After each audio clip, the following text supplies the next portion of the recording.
The Assembly will hear an address by His Excellency Benjamin Netanyahu, Prime Minister of the State of Israel. I request protocol to escort His Excellency and invite him to address the Assembly.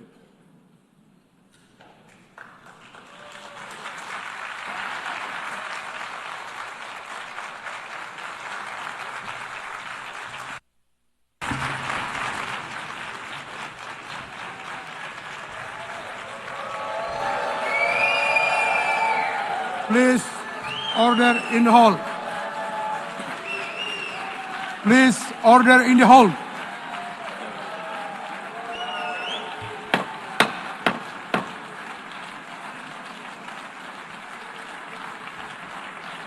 Please, order in the hall.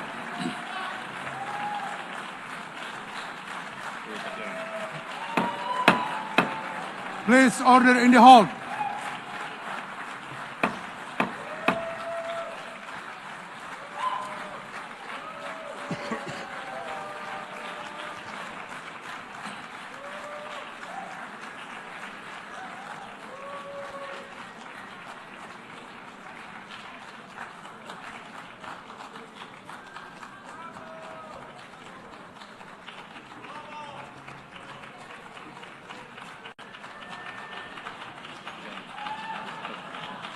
Please order in the hall and please be seated.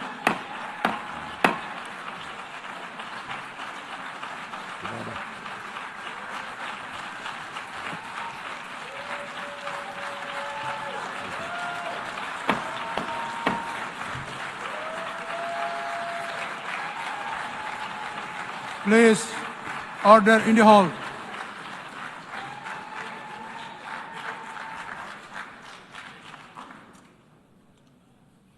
Mr. President,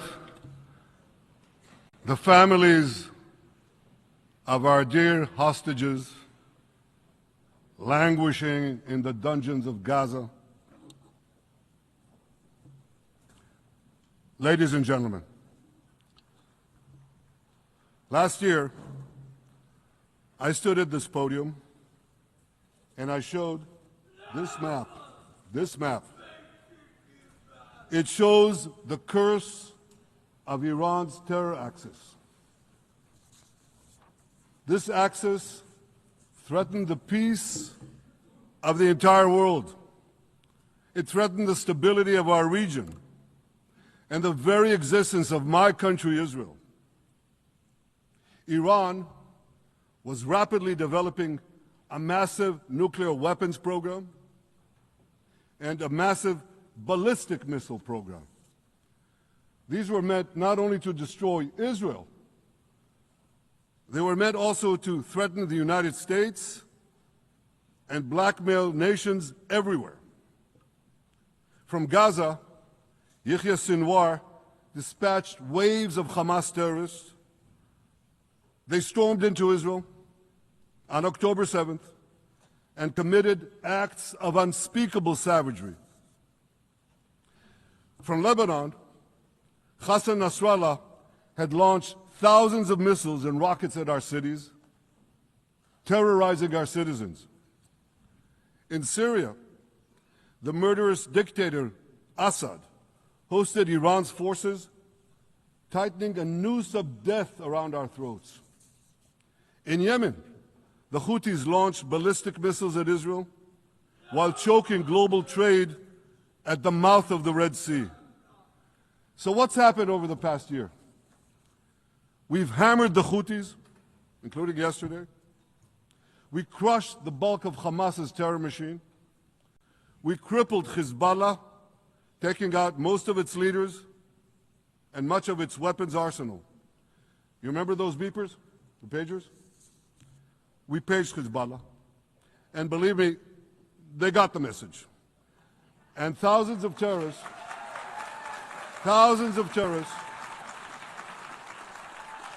dropped to the ground.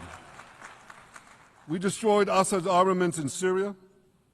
We deterred Iran's Shiite militias in Iraq. And most importantly, and above anything else that I could say to you or that we did in this past year, in this past decade. We devastated Iran's atomic weapons and ballistic missiles programs.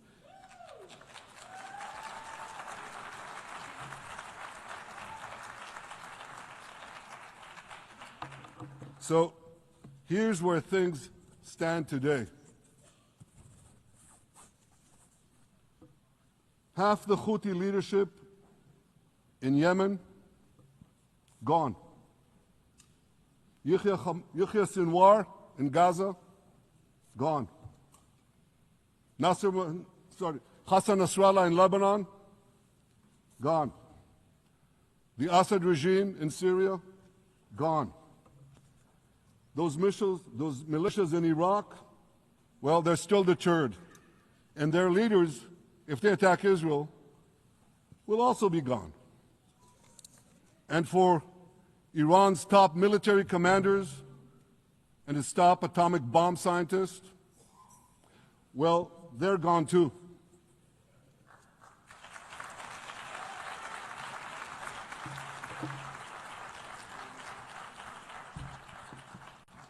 Israel's 12-day war with Iran, which I renamed Operation Rising Lion, that's from the Bible. This 12-day war will go down in the annals of military history. Our daring pilots neutralized Iran's missile defenses and took control of the skies over Tehran. And you saw this. Israeli fighter pilots and American B-2 pilots bombed Iran's nuclear enrichment sites. I want to thank President Trump for his bold and decisive action.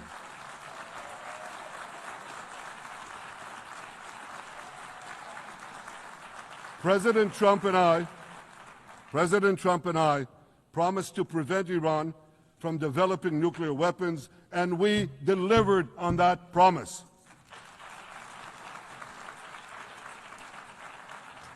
We removed an existential threat to Israel, and a mortal threat to the civilized world. We lifted a dark cloud that could have claimed millions and millions of lives. But, ladies and gentlemen, we must remain vigilant. We must remain absolutely clear-minded and vigilant. We must not allow Iran to rebuild its military nuclear capacities. Iran's stockpiles of enriched uranium, these stockpiles must be eliminated. And tomorrow, UN Security Council sanctions on Iran must be snapped back.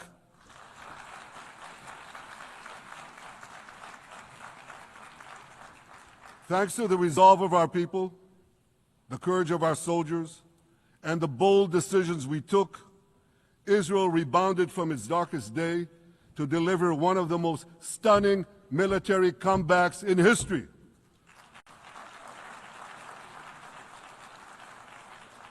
But we're not done yet. The final remnants of Hamas are holed up in Gaza City. They vow to repeat the atrocities of October 7th again and again and again, no matter how diminished their forces. That is why Israel must finish the job. That is why we want to do so as fast as possible.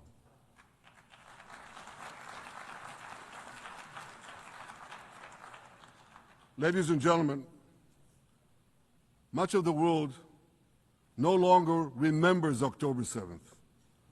But we remember. Israel remembers October 7th. On that day, well, I'll tell you, you can remember October 7th too. You see this large pin here? It's a QR code. What I ask you to do is hold up your phones, zoom in, and you too will see why we fight and why we must win. It's all in here. On October 7th, Hamas carried out the worst attack on Jews since the Holocaust. They slaughtered 1,200 innocent people, including over 40 Americans and foreign nationals from dozens of countries represented here. They beheaded men. They raped women. They burnt babies alive. They burnt babies alive in front of their parents. What monsters. And these monsters took more than 250 people hostage. And those included Holocaust survivors, grandmothers and their grandchildren. Who takes hostage grandmothers and grandchildren? Hamas does. So far, we've brought home 207 of these hostages, but 48 still remain in the dungeons of Gaza. 20 of them are alive, starved, tortured, deprived of any daylight, deprived of humanity. These are the names of the 20 living hostages. Matan Angrist, Gali and Zerv Berman, brothers, Elkanah Buchbot, Rom Braslavsky, Nimrod Cohen, Ariel and David Cunyo, another pair of brothers, Guy Gilboa Dalal, Eviatar David. You saw the picture of Eviatar David, emaciated, forced to dig his own grave. Maxim Herkin, Eitan Horn, Segev Kalfon, Bar Kupperstein, Omri Meran, Eitan Mor, Yosef Chaim Ochana, Alon Ohel, Avinatam Or, and Matan Tsengarker. Now, ladies and gentlemen, I want to do something I've never done before. I want to speak from this forum directly to those hostages through loudspeakers. I've surrounded Gaza with massive loudspeakers connected to this microphone in the hope that our dear hostages will hear my message. And I'll say it first in Hebrew and then in English. אחינו הגיבורים, מדבר ראש הממשלה בנימין נתניהו. אני פונה עליכם מעל בימת האו"ם. לא שכחנו אתכם, אפילו לא לשנייה. העם כולו איתכם, ואנחנו לא נשקוט ולא נרפה עד שנחזיר את כולכם הביתה, החיים והחללים כאחד.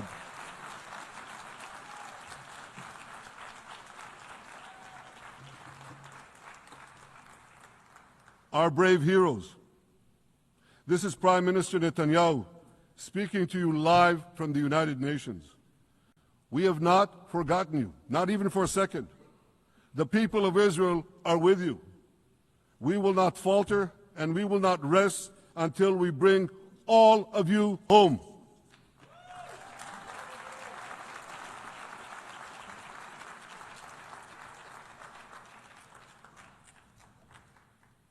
Ladies and gentlemen, thanks to special efforts by Israeli intelligence, my words are now also being carried. They're streamed live to the cell phones of Gazans.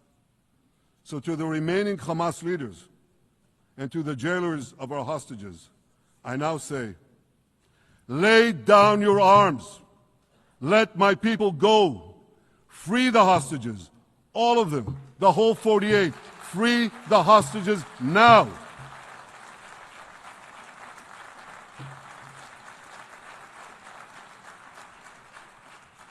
If you do, you will live.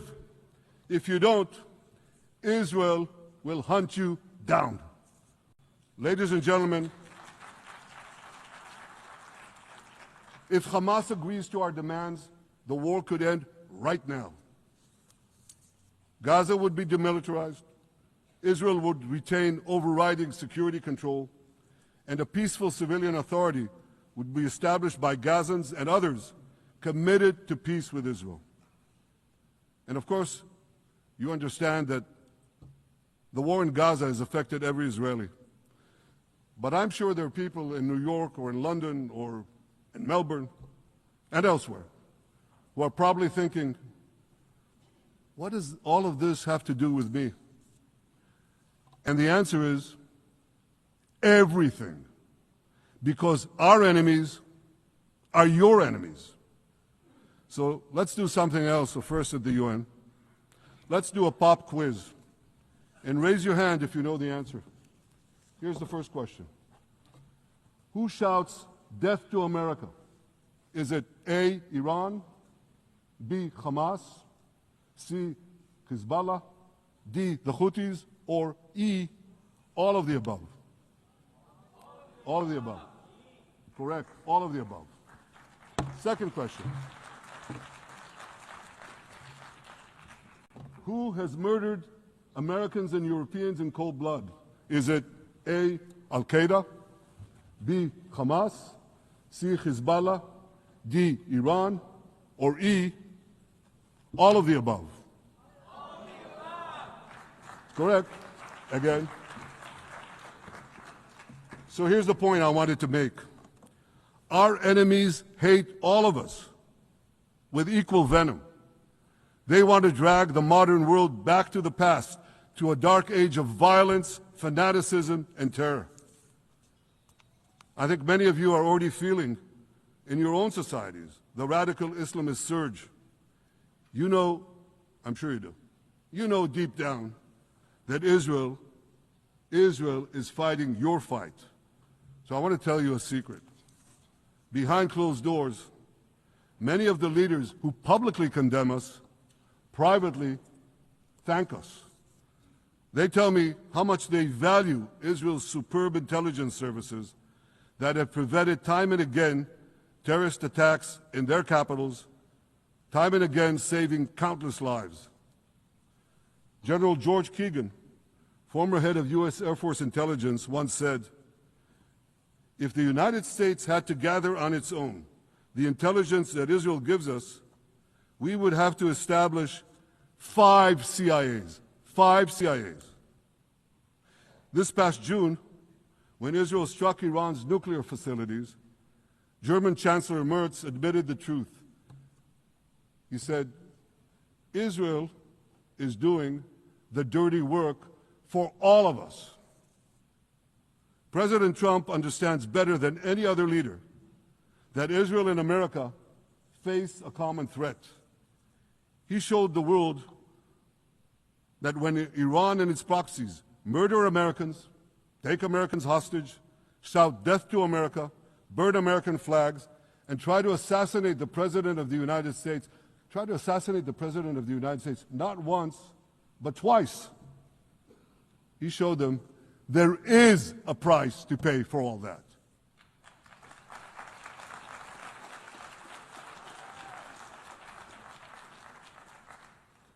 But regrettably, many leaders who are represented in this hall, they send a very different message.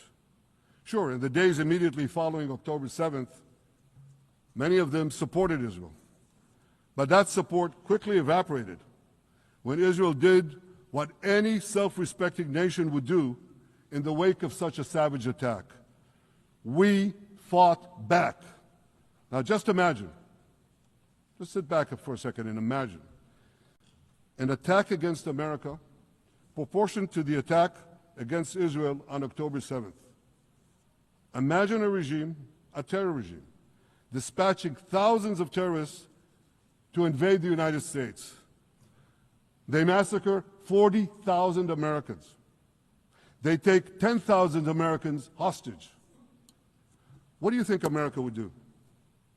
You think America would leave that regime standing? You don't think that. No way, not a chance. The United States would wipe out that terror regime and ensure that such savagery would never threaten America again. This is precisely what Israel is doing in Gaza. We're wiping out the terror regime of Hamas and ensuring that this savagery will never threaten Israel again. That's what we are doing. That's what any self-respecting government would do.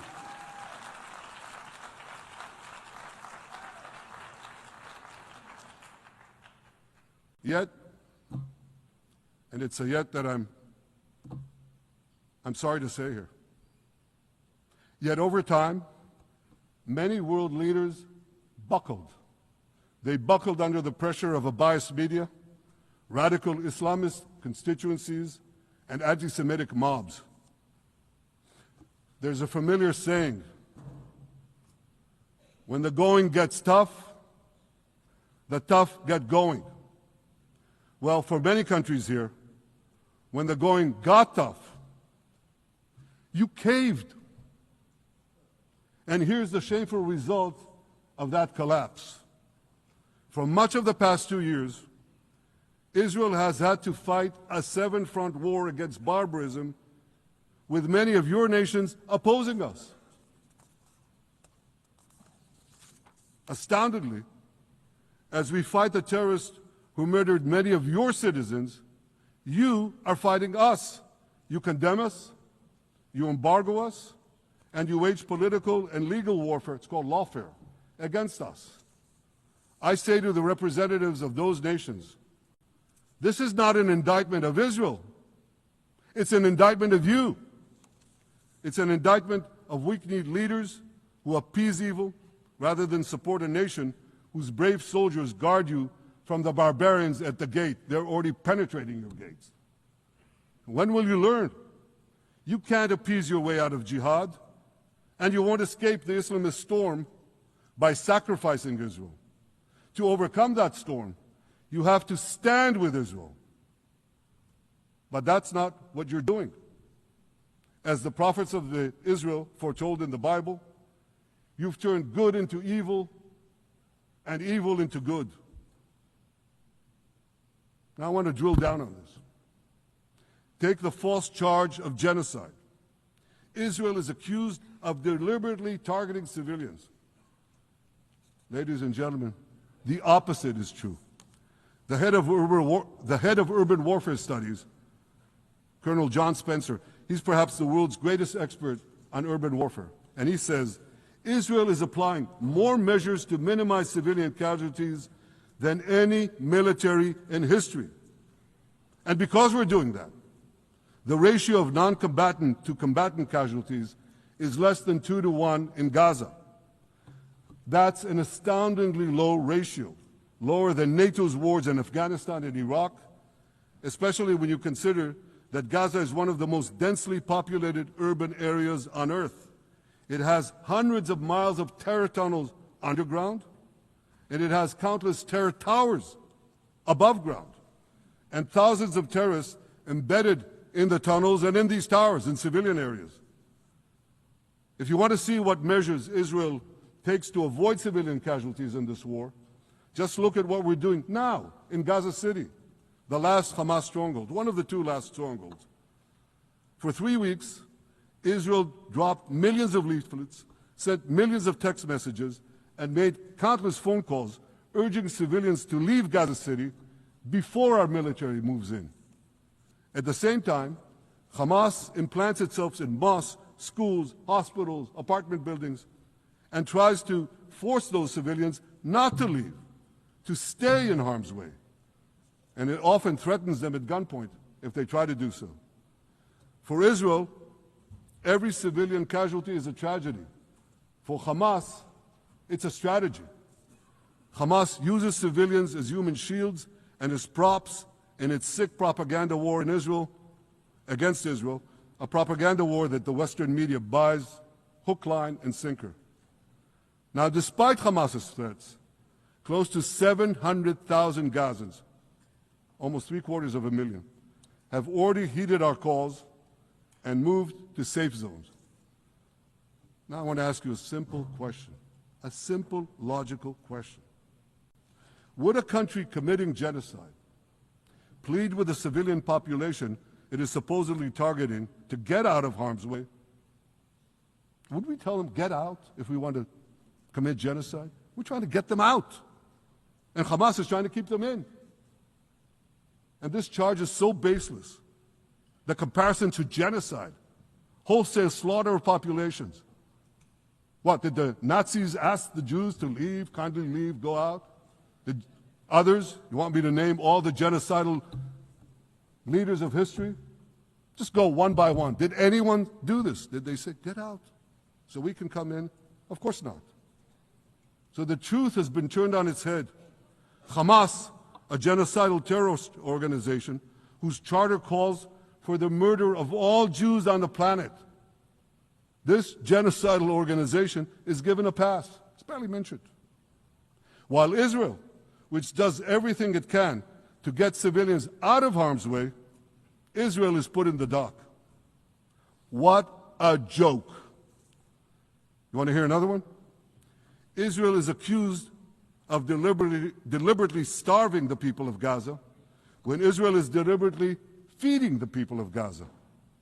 Since the beginning of the war, Israel has let into Gaza more than 2 million tons of food and aid. That's 1 ton of aid for every man, woman, and child in Gaza. Nearly 3,000 calories per person per day. Some starvation policy. If there are Gazans who don't have enough food, it's because Hamas is stealing it. Hamas steals it, hoards it, and sells it at exorbitant prices to fight its war machine. Last month, even the UN, not exactly a supporter of Israel. You're supposed to laugh, by the way. Last month, even the UN admitted that Hamas and other armed groups looted 85% of the trucks. That's why you have deprivation. Those who peddled the blood libels of genocide and starvation against Israel are no better than those who peddled blood libels against the Jews in the Middle Ages when they falsely accused us of poisoning wells, spreading plague, and using the blood of children to bake Passover matzahs. Anti-Semitism dies hard. In fact, it doesn't die at all. It just keeps coming back with its libelous lies, refurbished, regurgitated over and over again. And I want to tell you something else. These anti-Semitic lies, they have consequences. In recent months, Jews have been assaulted in Canada, Australia, Britain, France, the Netherlands, and elsewhere. Here in America, an elderly Holocaust survivor was burned to death in Colorado. And a beautiful young couple from the Israeli embassy in Washington was brutally gunned down right in front of the Holocaust Museum there. Thankfully, President Trump's administration is forcefully fighting the scourge of anti-Semitism, and every government here should follow its lead. But instead, many do the opposite. They actually reward the worst anti-Semites on earth. This week, the leaders of France, Britain, Australia, Canada, and other countries unconditionally recognized a Palestinian state. They did so after the horrors committed by Hamas on October 7th.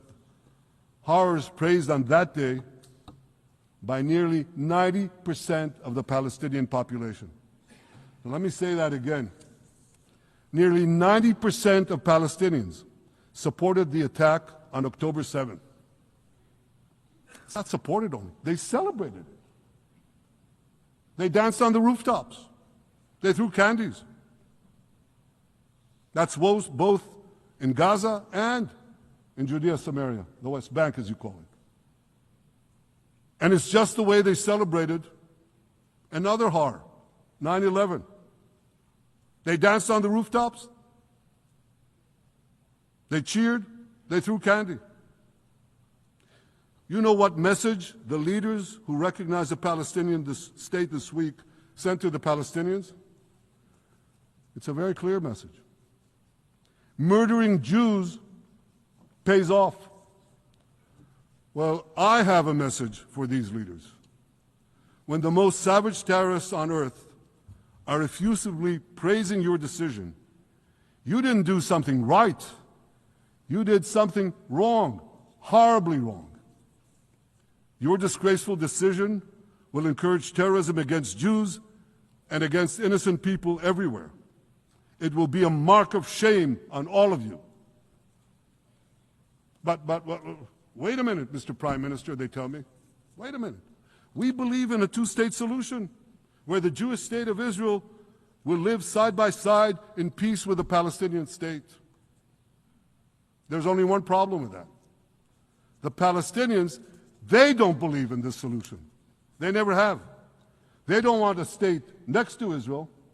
They want a Palestinian state instead of Israel.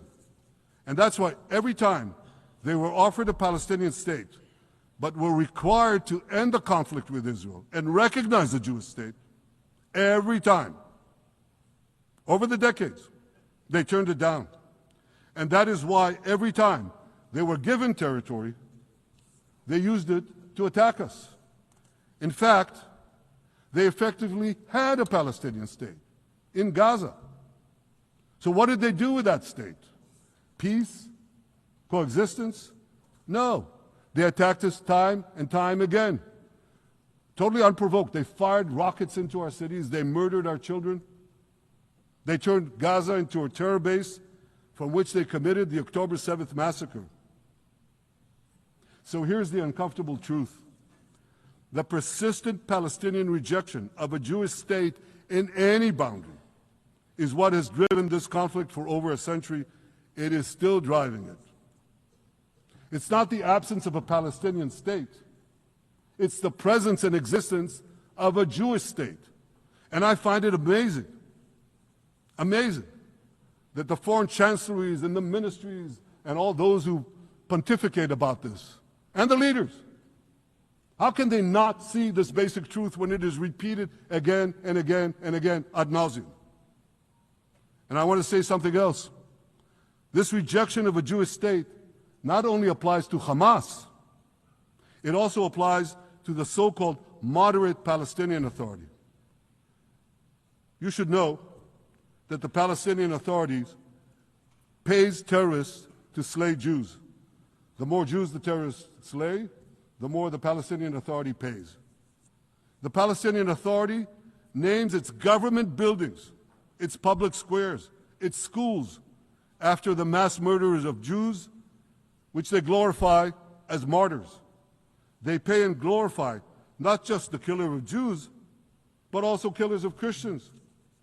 Christians like Taylor Force, an American veteran who was brutally murdered in Israel by Palestinian terrorists. But, that I hear from the Western leaders. They tell me, the PA promised us it will reform. And I know this time, Prime Minister, it will be different. Yeah, right. We've heard these promises for decades. They always promise. They never deliver. Because you see, the Palestinian Authority is corrupt to the core. They haven't held elections in 20 years. They use the same textbooks as Hamas, exactly the same textbooks. They teach their children to hate Jews and destroy the Jewish state. And Christians don't fare much better. When Bethlehem, the birthplace of Jesus, was under Israeli control, 80% of its residents were Christians. But since the PA took control, that number has dwindled to under 20%. These are the people you want to give a state to? What you're doing is giving the ultimate reward to intolerant fanatics who perpetrated and supported the October 7th massacre. Giving the Palestinians a state 1 mile from Jerusalem after October 7th is like giving Al-Qaeda a state 1 mile from New York City after September 11th. This is sheer madness. It's insane, and we won't do it.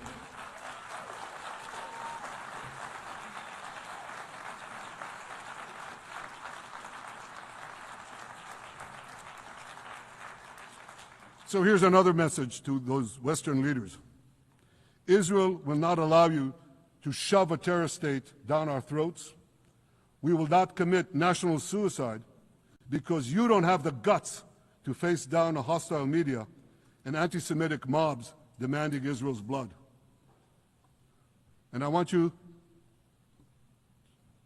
to grasp something else, which is also distorted in the media. I say this not only in my name or the name of my government, but on behalf of all the people of Israel. Last year there was a vote in the Knesset, our parliament, whether or not to oppose the imposition of a Palestinian state. You want to guess what the results were? Out of 120 members of our parliament, 99 voted against and only 9 supported. That's over 90%. It's not a fringe group.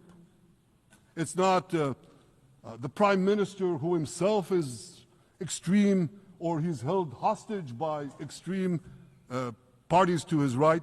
It's over 90% of Israelis. My opposition to a Palestinian state is not simply my policies or my government's policy. It's the policy of the state and people of the state of Israel.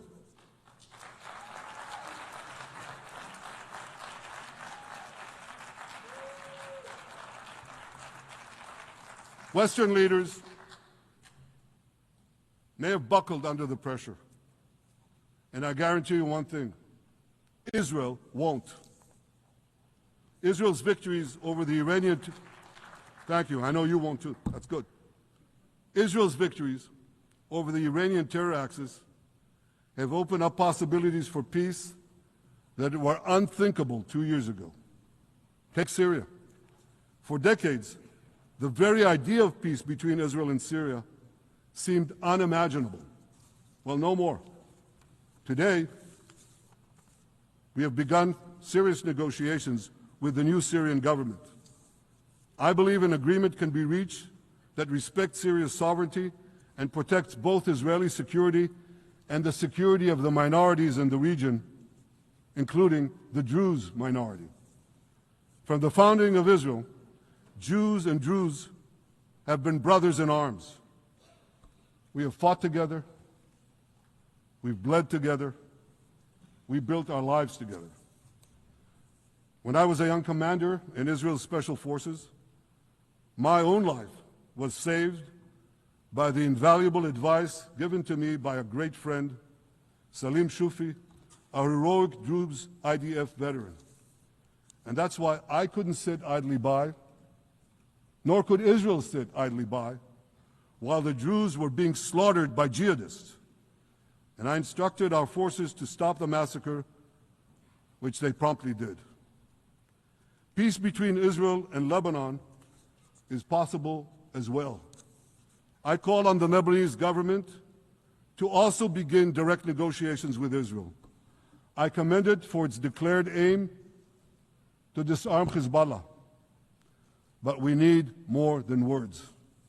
If Lebanon takes genuine and sustained action to disarm Hezbollah, I'm sure we can achieve a sustainable peace. Of course, until that happens, we will take whatever action we need to defend ourselves and to maintain the conditions of the ceasefire which was established in Lebanon. Our goal is not merely to monitor Hezbollah's actions, but to prevent them from violating the ceasefire and attacking us at any time. But I'm sure that if the Lebanese government persists in its goal of disarming Hezbollah, peace will come very speedily and very readily. Victory over Hezbollah has made peace possible with our two Arab neighbors in the north. Victory over Hamas will make peace possible with nations throughout the Arab and Muslim world. Our victory would lead to a dramatic extension and expansion of the historic Abraham Accords, which President Trump brokered between Arab leaders and myself 5 years ago. And I took note, as I'm sure you did too, of the encouraging words spoken here by the President of Indonesia. This is the country with the largest Muslim population of all nations. And it's also a sign of what could come. Forward-looking Arabs and Muslim leaders know that cooperating with Israel will provide them with groundbreaking Israeli technologies, including in medicine and science, in agriculture and water, in defense and AI, and so many other fields. I believe that in the coming years, the Middle East will look dramatically different. Many of those who wage war on Israel today will be gone tomorrow. Brave peacemakers will take their place. And nowhere will this be more true than in Iran. The long-suffering Iranian people will regain their freedom. They will make Iran great again. And our two ancient peoples,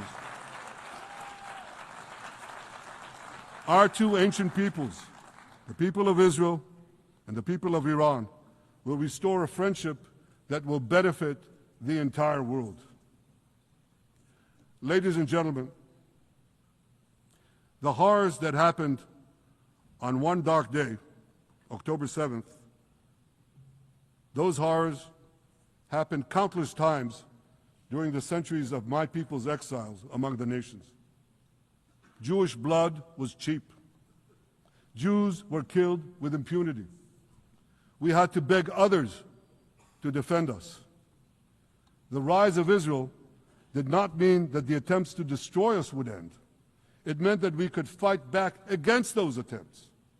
And that is exactly what Israel has done since October 7th. Our sons and daughters fought like lions. Our brave soldiers donned their uniforms and rushed into battle.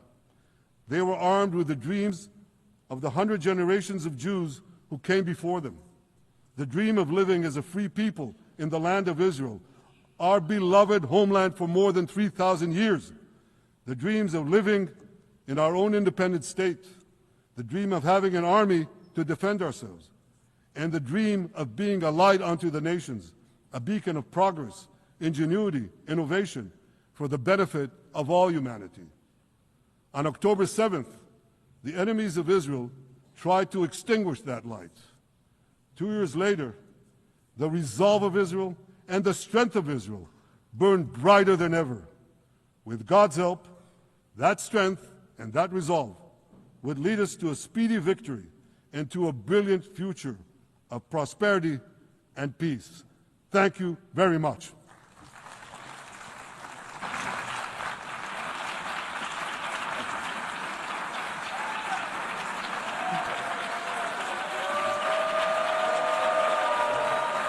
On behalf of the Assembly, I wish to thank the Prime Minister of the State of Israel,